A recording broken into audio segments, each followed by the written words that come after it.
So, drones. You know them, you love them. Your weird cousin uses one to film his CrossFit videos. Amazon wants to use them to deliver your impulse purchases. And apparently, Europe wants to use them to completely reinvent how they approach the concept of continental security.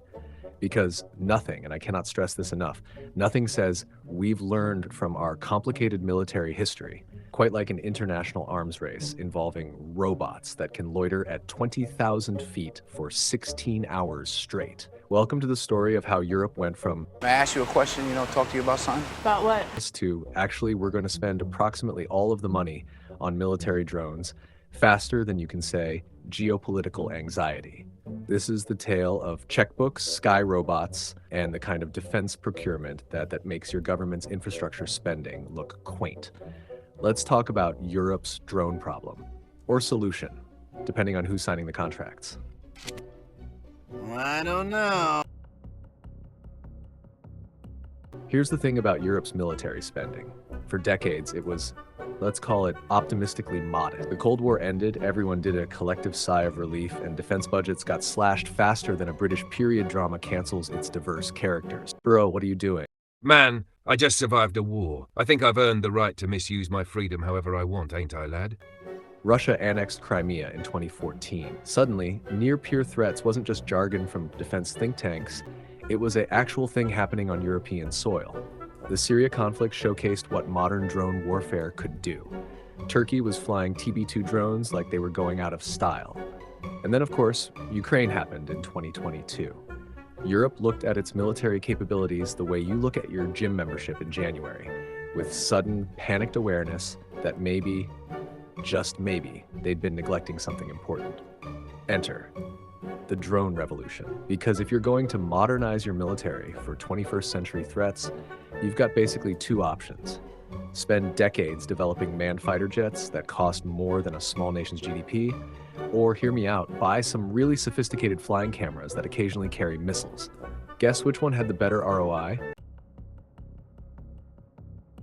So, who's leading this robotic renaissance? France, naturally, because they've never met a defense project they didn't want to make sophisticated. They've been pouring money into the Eurodrone program, a joint European venture with Germany, Italy, and Spain that's essentially the Airbus of killer robots.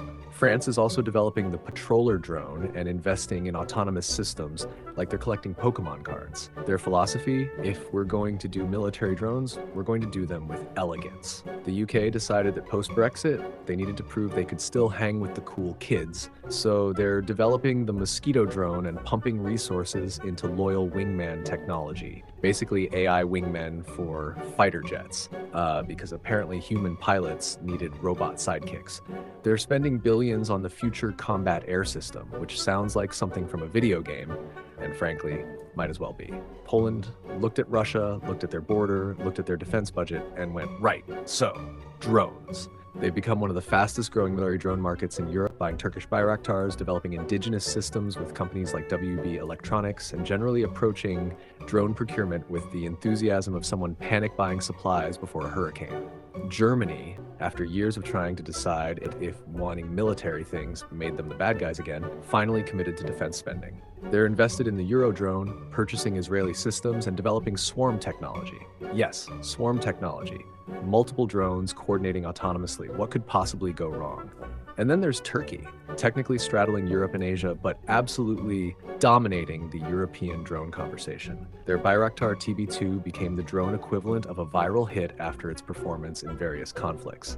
Turkey's gone from, maybe we should develop drones, to becoming a major exporter faster than most countries can approve a procurement committee meeting. Now, you might be asking, why drones? Specifically, why now? Excellent question. Imaginary viewer who definitely understands geopolitical nuance. Reasons 1, Ukraine showed everyone the homework. The conflict demonstrated that relatively inexpensive drones could take out expensive tanks, provide persistent surveillance, and fundamentally change battlefield dynamics. Nothing motivates defense spending quite like watching your assumptions about modern warfare get obliterated in real time on Twitter. 2, they're cheaper than manned alternatives. A cutting-edge fighter jet, $100 to $150 million. A sophisticated military drone, $1 to $30 million, depending on how fancy you want to get. That's the kind of math that makes defense ministers weep with joy. 3. No pilot means no prisoner. Look, it's grim, but it's true. Drones can go on dangerous missions without the political catastrophe of captured service members. It's the military equivalent of sending your Roomba into the scary basement instead of going yourself. 4. NATO obligations. Remember when Trump complained about European defense spending? Well, countries took that personally. It became personal with me. NATO's 2% GDP target suddenly seemed less like a suggestion and more like a requirement, and drones are an efficient way to modernize fast. 5. The tech race is on. If your neighbor has autonomous surveillance drones and you don't, you're bringing a knife to a robot fight. Nobody wants to be the country that shows up to World War III with outdated equipment and vibes. So, here we are. Europe, a continent that spent decades trying to move past militarization, is now in an autonomous aircraft arms race, spending billions on flying robots and calling it defensive investment. Is it hypocritical? Maybe. Is it necessary? Increasingly, yes. Is it weird to watch nations that invented the Geneva Conventions now speedrunning their way through drone warfare doctrine? Absolutely. But that's the thing about modern security.